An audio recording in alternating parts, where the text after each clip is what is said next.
Welcome into NFL Draft by Chat Sports. I am your host, Jack Sperry, and today I am revealing my first mock draft of the 2025 NFL draft season after the first 2 weeks of NFL free agency have come and gone. It's going to be a little bit of a longer one here, breaking down all 32 picks that I have for round one in my mock 1.0. But before we get into the content today, guys, if you want to give me a follow on X for extensive draft content, over there on X, you can find me at Jack_Sperry. Really do appreciate all of your guys' support. Going to be putting out a bunch of stuff on there. Of course, going to be putting out this mock draft on my X account, as well as a bunch of other film analysis and prospect analysis leading up to the big day in Green Bay, which is just over a month away at this point. So make sure you guys click that subscribe button and go to X and follow me at Jack_Sperry for more extensive draft content. So we'll start here with the number one pick with the Tennessee Titans, and I'm going to take Cam Ward, quarterback out of Miami, to be the pick. Now, obviously, Tennessee has been mulling over this kind of decision, and there's been some talk about them trading out of the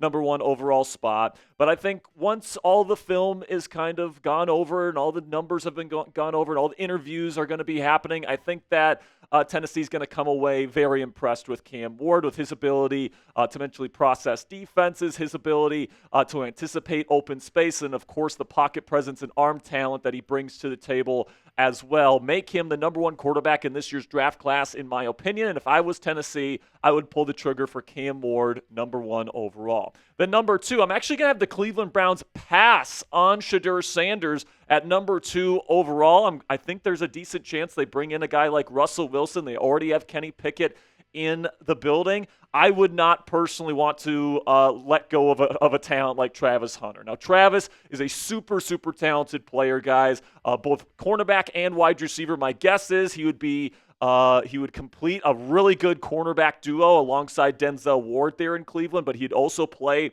a little bit of wide receiver there in Cleveland heading into the 2025 season. But when you have a player as special as Travis Hunter available to you, I don't think you reach on a guy like Shedeur Sanders. At least I wouldn't if I were the Cleveland Browns. The number three, the New York Giants. I have them taking Colorado quarterback Shedeur Sanders in this spot, and I think that Aaron Rodgers is going to pick the Pittsburgh Steelers in terms of his destination, which would then leave the Giants with Jameis Winston and Tommy Cutlets as their only quarterbacks on the roster. They need a long-term plan at quarterback. It's not going to be Jameis Winston, so Shedeur Sanders, even though in my opinion this is a little bit of a reach, I actually think that this is the right decision for the New York Giants at this spot, and this is what I think could very well happen. But let me know what you guys think down there in the comment section. Where will Shedeur Sanders play football to start off his NFL career? Will the Cleveland Browns pull the trigger on him at number two overall, type CLE? Do you think he's going to go to the Giants at number three, type NYJRG?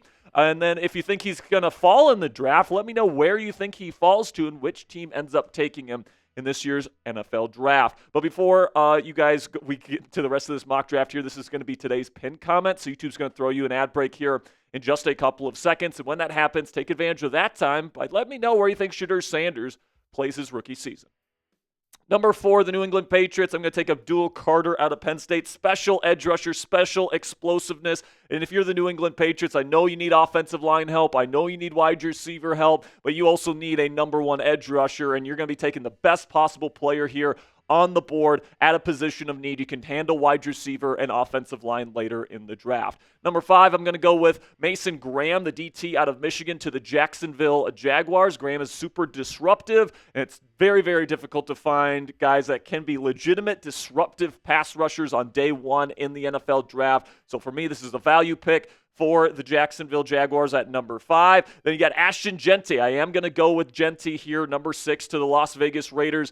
Pete Carroll really does value running backs and running the football in his offenses. Just look at Marshawn Lynch. Just look at the run-pass splits pretty much for all of his teams throughout his career. He has been pretty much a very run-heavy, kind of centered head coach, and Ashton Jeanty is by far the best running back in this class, in my opinion. And I think that with their up-and-coming offensive line, I think that they can have a lot of success with Jeanty as their running back moving forward. Then number seven, I think that I really like this fit between Armin Membu, the offensive tackle out of Missouri, with the New York Jets. The Jets just got Justin Fields to be their new quarterback there in New York. They have Breece Hall, an excellent running back. And, right now the only thing that's missing on that Jets roster is a right tackle. They brought in Chukwuma Okorafor to play right tackle, but he kind of stinks. So bring in Membu, who played right tackle there with Missouri last year. Excellent tape, great athleticism, fits what the New York Jets want to do schematically. I love that fit. I think if Membu is here at number 7, he's going to be a Jet.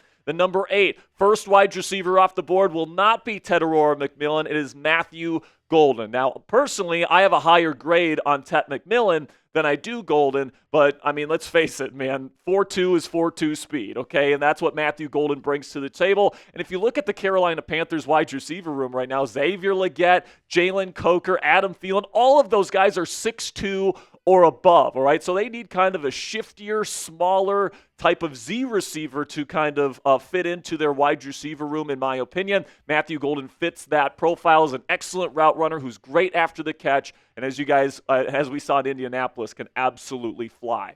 The number 9 overall here, I'm going to go Will Campbell, the offensive lineman out of LSU, to go to the New Orleans Saints. Now, Kellen Moore, their new head coach there in New Orleans, just came from the Philadelphia Eagles. What are the Eagles known for? That's right, incredible, dominant offensive line play. And right now, the Saints need a starting left guard. I think Campbell projects more as a guard than a tackle at the National Football League level, but they could try him out at both spots. If you want to put Fuonga over at right tackle where he played his college ball, you can do that. If you want to put Fuonga at guard, you can do that.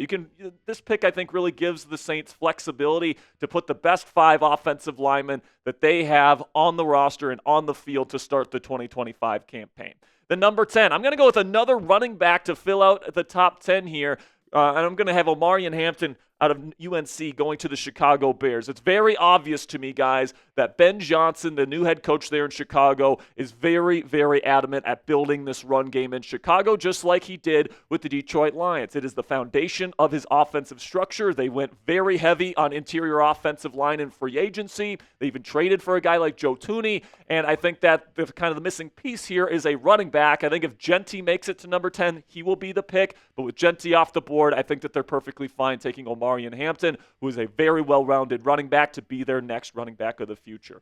Then we get to number 11, and this is one that I think is a really good fit as well. Walter Nolan out of Ole Miss, very explosive pass rusher, great get-off, very active hands, and a phenomenal motor going to the San Francisco 49ers. Now, the Niners have been very much eyeing Walter Nolan. They have been very interested. They have been meeting with him at every single chance that they've been able to meet with him. He was even seen carrying a San Francisco 49ers backpack around the NFL Combine. So it definitely seems like this is a pairing that San Francisco is quite interested in, and Nolan as well. Number 12, this is where I have Shedeur McMillan going, and I have a top 10 grade on T-Mac. I think that he's the best overall receiver in this class, but I think that this is just an absolute steal for the Dallas Cowboys, because right now they got CeeDee Lamb, and then they don't have much else other than CeeDee Lamb. So you pair up McMillan as the X receiver, and you can move CeeDee Lamb all around the formation, in the slot, at Z, wherever you want to put him.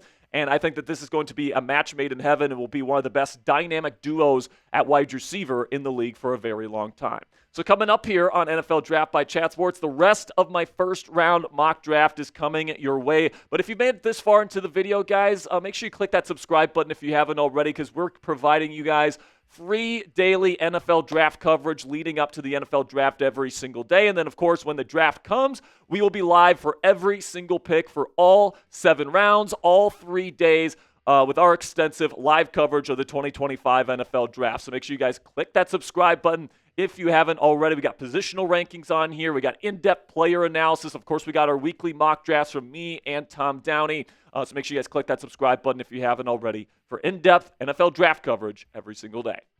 Number 13, I think a lot of Dolphins fans want to take an offensive lineman here, but I don't think Chris Grier is the type of GM that really values offensive linemen. in the first round, especially because they got Teron Armstead as their left tackle, at least for right now. So right now, I'll project them to take a cornerback because that's another position of need for this Dolphins roster. They have Jalen Ramsey, who kind of plays that nickel star position. I'm going to take Will Johnson out of Michigan to play on the outside. Very, very technically sound corner, brings great size and length and physicality to the table. I think he'd be a phenomenal fit there in Miami. Number 14, I'm going to go Tyler Warren, the tight end out of the Nittany Lions.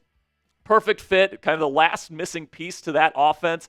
That for Shane Steichen there in Indianapolis. Kind of reminds me a lot of Dallas Goedert. Of course, Goedert played under Steichen there with the Philadelphia Eagles when Steichen was still in Philly. So I really like that fit between Warren and Indianapolis. Number 15, I'm going to go Mike Green, one of my favorite edge rushers in this entire class. I think you can make an argument that he is the second best edge rusher overall in this entire class. At least in terms of his film. He's a little bit undersized, but that's okay. Atlanta runs a 3-4 system there, so he'd be an outside linebacker. Atlanta's been looking for that number one edge rusher for multiple years at this point. I think Mike Green is good enough to finally deliver on that promise. Then we get Derek Harmon here at number 16 to the Arizona Cardinals. They need some help along the interior of the defensive line. They did go and get Dalvin Tomlinson to be their nose tackle. Derek Harmon can be their 3 technique to get after quarterbacks. Super disruptive player that compares this game to Cam Hayward. Then number 17, I'll go James Pierce Jr., the edge rusher out of Tennessee. Also has super good film, super explosive player, long arms out of the Tennessee Volunteers going to Cincinnati.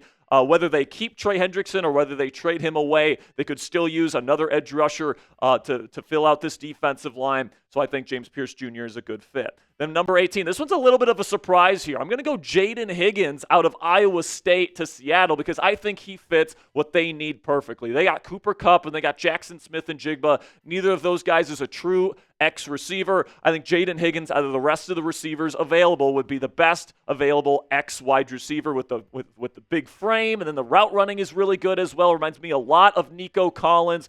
And, of course, Nico Collins in a similar system that Clint Kubiak's going to be bringing to Seattle is one of the best receivers in football. So keep your eye on Jaden Higgins to the Seattle Seahawks at 18. I really, really like that fit. Number 19, I'll go Jahad Campbell, the inside linebacker out of Alabama. The Tampa Bay Buccaneer roster is actually pretty good and filled out right now. So Jahad Campbell's the type of guy that can learn from Levante David, who is in the twilight of his career, and eventually take over as the true Mike linebacker that they have there in Tampa Bay. Then at number 20, I think that the one piece that the Denver defense is missing is a true run-stuffing nose tackle, and Kenneth Grant out of Michigan can absolutely fill that role immediately. 340 pounds, moves very well for that size. He was telling people he was going to run a 4.8. He didn't quite run that at his pro day. In fact, he wasn't really even close, so another person that overpromised on the 40 time. But Kenneth is a very, very athletic, big a defensive tackle that's going to be able to plug up the run for the Denver Broncos immediately. Then number 21, the Pittsburgh Steelers. This one might be a little bit unconventional, but I'm going to go Malachi Starks out of Georgia. Now, I am our Steelers host here at Chat Sports, so I think I understand the Steelers draft strategy pretty well. I think it's either going to be running back, defensive tackle, or it could be a starting slot corner because that's still a spot that Mike Tomlin needs to fill on his defense. And Omar Khan and Andy Weidel, the GM and assistant GM in Pittsburgh, both come from the Howie Roseman school of GMing, and just last year, Philly transformed their defense by taking a slot defender in Cooper DeJean in the second round. I think this year they might be following that blueprint by getting the versatile safety type Malachi Starks to be their starting slot on day one and can move him all around the formation. Number 22 overall, I have the Chargers bringing home Colson Loveland. Of course, Jim Harbaugh is the head coach there with the Bolts, and Loveland played under Harbaugh with the national champion Michigan Wolverines. I think that they still need a true number one tight end to give Justin Herbert a true safety blanket, and I think Loveland brings a good combination of pass catching and inline blocking that he is really going to cherish. Number 23, the Green Bay Packers, I think are really targeting Shamar Stewart. Now, Brian Gutekunst, the GM of Green Bay, really likes his toolsy edge rushers that are big, long, physical. Just look at Lucas Van Ness. He drafted him, and all he had coming out was a bull rush. Pretty much the same player with Shamar Stewart. So it certainly seems like they're interested in him. Shamar Stewart has already had the in-house visit, the top 30 visit with Green Bay. So it certainly seems like Green Bay is interested as well. certainly seems like a Packers type of pick. The number 24, I'm going to have the Minnesota Vikings take Nick Emanwori, the Combine Warrior, the perfect 10 out of 10 relative athletic score safety out of South Carolina. Brian Flores, the DC there, is known for wanting to put these bigger, kind of versatile safety types all over the formation and confuse opposing quarterbacks. Emanwori can be used as a true disguise piece in his defense. Number 25, we finally have an offensive tackle come off the board here to the Houston Texans. Josh Simmons, they just traded away Laramie Tunsil. They need a new long-term left tackle. They did sign Cam Robinson and Trent Brown, but those guys are not long-term options. Josh Simmons has excellent tape coming out of Ohio State. He did tear his ACL, so you have to kind of make sure the medical checks all check out with him, but he's got excellent tape, and if he's here at number 25, I think Houston would be fools to let him slip any further. Number 26, the Los Angeles Rams need cornerback help, and I think Jahdae Barron out of Texas is a perfect fit for them. Now, some people have Barron ranked as like a top 10 player in this entire class. I don't have him ranked that high, but he can play on the outside. He can play in the slot. He reminds me a lot of Trent McDuffie, and if he can be anywhere close to the player Trent McDuffie has been in his career, this will be a slam dunk pick at number 26 for the Rams. Number 27, I'm going to go Jalen Walker, the linebacker out of Georgia, going to the Baltimore Ravens. Now, Walker can kind of play a Frankie Louvu type of role where he's almost like a hybrid edge rusher from the interior offense or the interior linebacker position. Blitzed a lot there at Georgia. I think his film is a little bit underwhelming given his physical profile, but he is a very good pass rusher. So I think, they run that Mike McDonald style defense where you blitz a lot with your inside linebackers, lots of disguises. I think Jalen Walker would be a perfect fit in that scheme.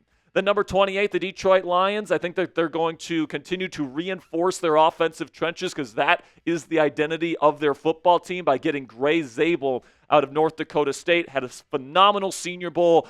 He played left tackle there at NDSU, but he projects for me more as a guard. I think that he could start right away if Detroit wanted him to, but he can also be kind of a swing player along their offensive line and kind of make their unit injury-proof heading into the 2025 season. Number 29, the Washington Commanders. This is where I'll have Michael Williams go in this mock draft here. Long-levered, an athletic freak, but also not the greatest production, all right? So I think that his ability to potentially fall down the draft board is there. He could go in the top 15. He could also go at the end of round 1, all right? So, in this particular mock that he fell to the Commanders, and I think that they would be absolutely thrilled to get a player of this kind of pedigree. Number 30, the Buffalo Bills need cornerback help, and Maxwell Hairston, I think, is a perfect fit for them. They kind of like these kind of maybe a little bit smaller corners, but with excellent instincts. Maxwell Hairston had the fastest 40 time at the Combine this year. He's got long arms. He's proficient both in man and zone, and he's just an absolute dog out there. Love Maxwell Hairston. Love the fit with the Buffalo Bills. Number 31, I have Calvin Banks Jr., who I have ranked as a top 25 player in this class, falling to the Kansas City Chiefs to number 31. They need a future left tackle. And I think that I just really, really hope the league doesn't allow Calvin Banks Jr. to fall this far, but that's how it happened this time around. So I think Chiefs fans would be very happy with that. Then number 32, my final pick of this week's mock draft, I have Tyler Booker, the guard out of Alabama, going to Philadelphia. Philly is a team that's known for reinforcing both the defensive and offensive lines every single year. I think Tyler Booker, kind of a great gap in power type of blocker, is a perfect fit for the run scheme that Philly wants to run. So I think that is an absolute match made in heaven. Now, some notable round 1 exclusions here. All right, Jackson Dart and Tyler Shuck, two quarterbacks that are being rumored to potentially go in round 1. I did not put them in there in my first mock draft here simply because I don't think that they deserve to be. I think that they are both guys that probably should go on day 2 of the NFL draft. Now, Luther Burden III, I think, is somebody that deserves to go in round 1. I think that he should be a top 15 pick. He's special with the ball in his hands. But with all the different, but just the way that the board fell here, he ended up falling out of round 1 for me. Same thing with Emeka Egbuka, because he's not going to be a true X receiver in the league. I think that's going to matter to some of the teams taking wide receiver in this year's draft in the first round. So I have him falling out. Josh Connerly Jr., really good offensive tackle, really good pass protector, falls out of the first round here. Somebody's going to get a steal on him early in the second. Azariah Thomas out of Florida State, great press man corner. Trey Amos, a really well-rounded corner, falls out of round 1 for me. Keep your eye out for Darius Alexander, the DT out of Toledo. Really good player. I have a first-round grade on him, but he ended up falling out of the first round for me here. And then Donovan Ezuraku, my mistake there, the edge rusher out of BC, could definitely go in round 1. He's got great production, and I really like his tape. And then Nick Scorton out of Texas A&M is another guy that fell out of round 1 this time around. So now it's the moment of truth. Let me know down there in the comment section. Grade my mock draft down there in the comment section. Give me an A, a B, a C, a D, or an F. Again, guys, my name is Jack Sperry. You can follow me at Jack_Sperry on Twitter if you want more NFL draft analysis from me here at Chat Sports. And, of course, you guys can click that subscribe button as well. Already have my quarterback rankings, already have my running back rankings, already have my wide receiver rankings for this year's draft class on the channel already. You guys can check that out right now. Really do appreciate all of your guys' support. And until next time, guys, peace out.